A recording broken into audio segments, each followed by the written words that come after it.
embora exista houve uma alteração na Constituição no final de 2009, uma emenda constitucional, uma PEC, que se transformou mais uma, a emenda 66, se eu não me engano, o mentor dessa PEC, o autor dessa PEC, parece que foi o deputado Santos Júnior, se eu não me engano. Foi.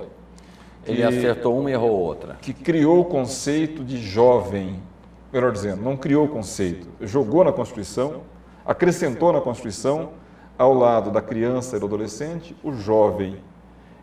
Mas não foi determinado até hoje. Quem é jovem? Bom, até 12 anos é criança, de 12 a 18 é adolescente. Quem é jovem? Esse termo está em aberto.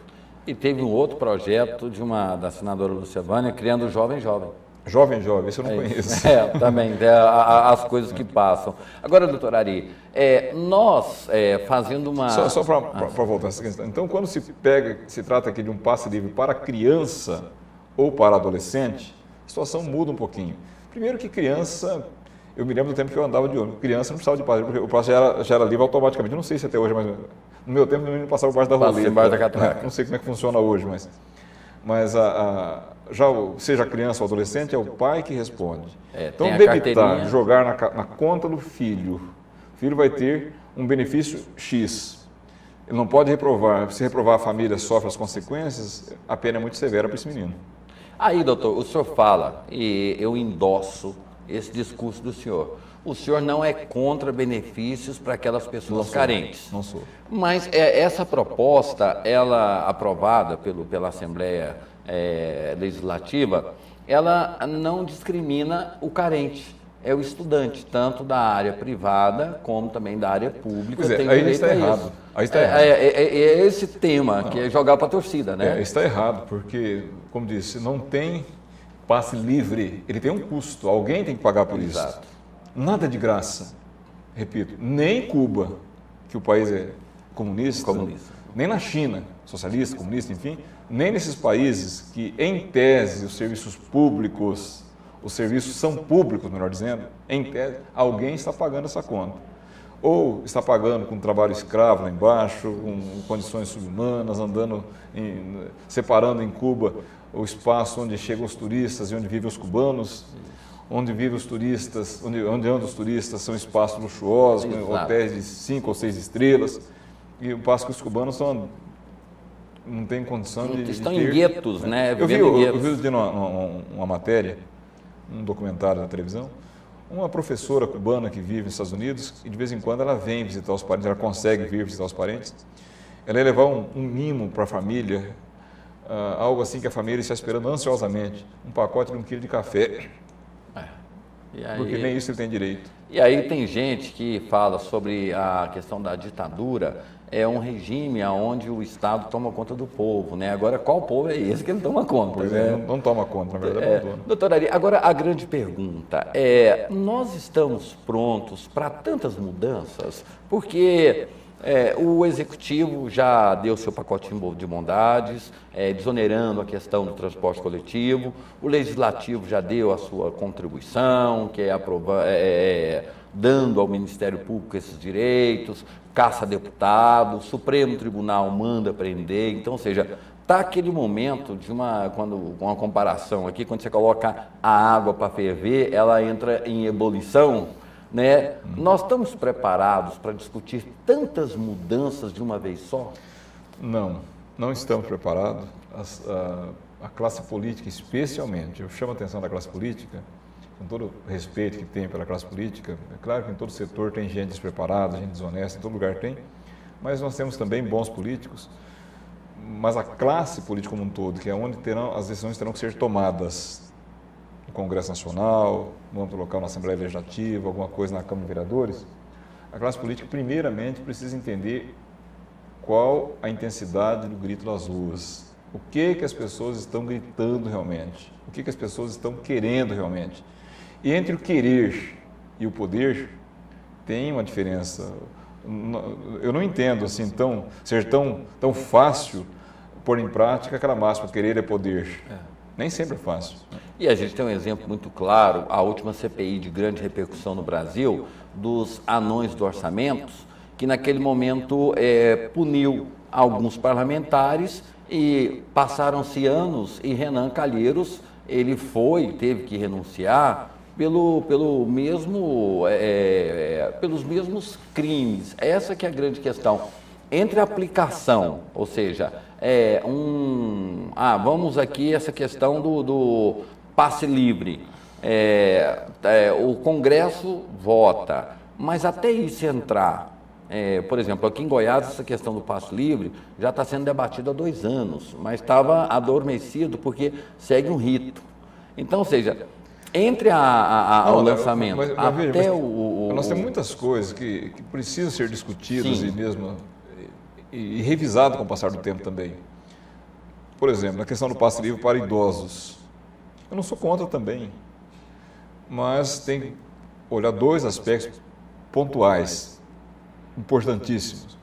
Primeiro é o fato que as empresas de ônibus são empresas privadas.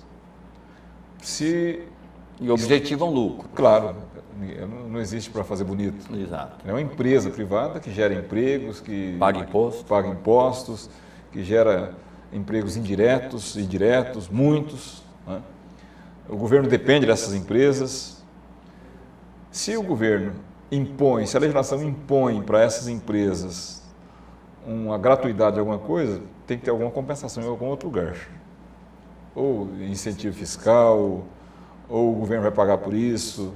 Por quê? É o regime da livre propriedade.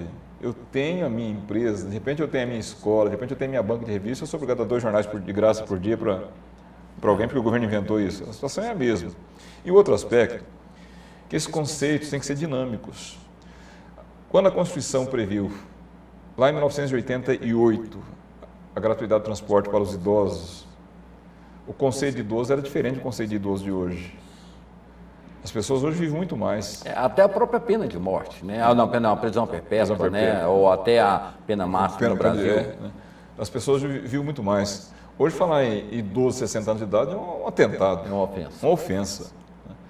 A pessoa não quer ser chamada de idoso aos 60 anos de idade, mas quer os privilégios de fila de banco, ele quer o ônibus de graça, ele quer o cinema, né?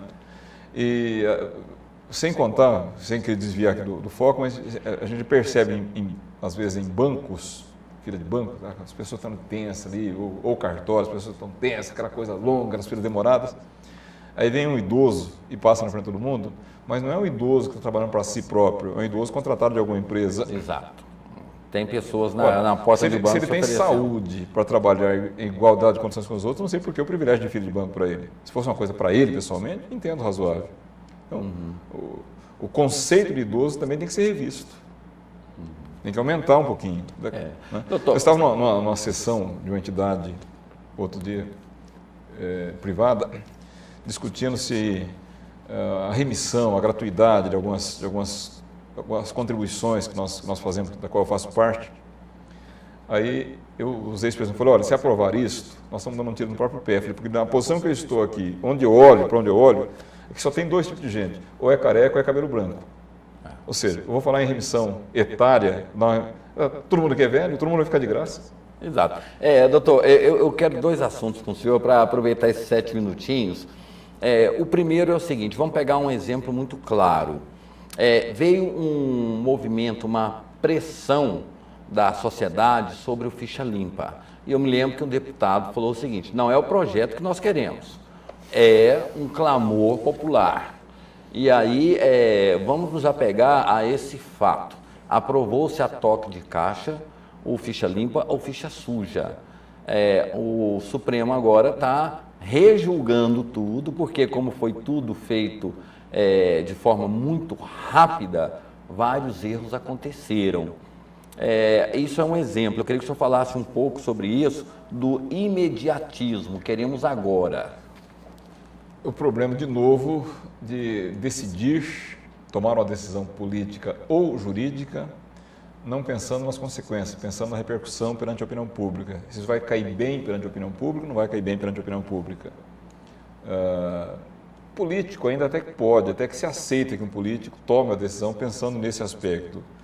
Para mim, o pecado é quando o jurista do judiciário, quando o poder judiciário decide da mesma forma, olhando para os holofotes, olhando para a opinião pública e não olhando para o direito em si. No caso do Ficha Limpa aconteceu isso. Qualquer estudante de direito, de segundo período, talvez o iniciante, primeiro período da faculdade, sabe que a legislação, especialmente a legislação punitiva, legisla para frente, para a brisa, não pelo retrovisor. Eu não consigo entender como é que o Supremo se dividiu ao meio, 5 ministros para um lado, 5 para outro, e se, com respeito, são homens e mulheres, aspas, de notável saber jurídico. Eu não consigo entender como é que esses ministros se dividiram, alguns, 5, metade, 5 entendendo que a lei da ficha limpa, aprovada em junho de 2010, se aplicava a fato ocorrido em 2001, 2002, 2003, 2004, 2009. Não tem, né? Enquanto outros 5 juristas, não, é daqui para frente, que é o lógico, é o sensato. Pior, nós tivemos um caso concreto aqui no TRE. O TRE não só decidiu pela aplicação da lei da ficha limpa para trás, alcançando fatos pretéritos, como alcançou fato cuja pessoa já tinha cumprido a pena segundo a lei da época. Não vou dizer o nome da pessoa envolvida, sim, mas um prefeito de um certo município que foi cassado, eleito em 2004, foi cassado em 2007 por abuso de poder econômico. A lei da época dizia, caça-se, suspende direitos políticos por 3 anos, contado da data da eleição anterior. Então, se ele foi cassado em 2007, aí voltava em 2004, praticamente o prazo já tinha passado. Tanto havia passado que esse mesmo prefeito candidatou-se a deputado federal, candidatou-se a vereador na eleição de 2008, exercendo o mandato de vereador, candidatou-se em 2010, ou pretendeu candidatar-se em 2010 a deputado federal. Aí o TRE disse, não pode não, porque você foi condenado por ficha limpa, a pena agora passou para ser 8 anos. Falei, escuta, mas eu já fui condenado há 3 anos, eu já cumpri minha pena. Ah, essa não vale mais não, agora passa para 8. Ou seja, a lei mal elaborada, que acaba sendo interpretada... A lei mal elaborada e interpretada politicamente por órgão que deveria interpretá-la juridicamente falando. Agora, doutor, eu tenho aqui, primeiro uma pergunta, depois uma participação do Eduardo aqui do Jardim América. Mas a primeira pergunta é que me preocupa. Esses movimentos que estão acontecendo na rua, os poderes constituídos, que é o judiciário, o legislativo e o executivo, estão cedendo. Então, eu tenho medo disso. É essa a minha preocupação. Porque eu estou vendo no Facebook, estou vendo no Twitter, o povo venceu. Vencemos. Essa condição de superpotencializar esses pseudos ganhos, o que isso pode representar no futuro para a democracia do Brasil, já que temos 3 poderes que têm cada um a sua função, e o povo, quando impõe derrotas, né, como foi imposto ao presidente Dilma, ao Congresso Nacional, ao Supremo Tribunal Federal, qual que é a proporção que isso pode acontecer?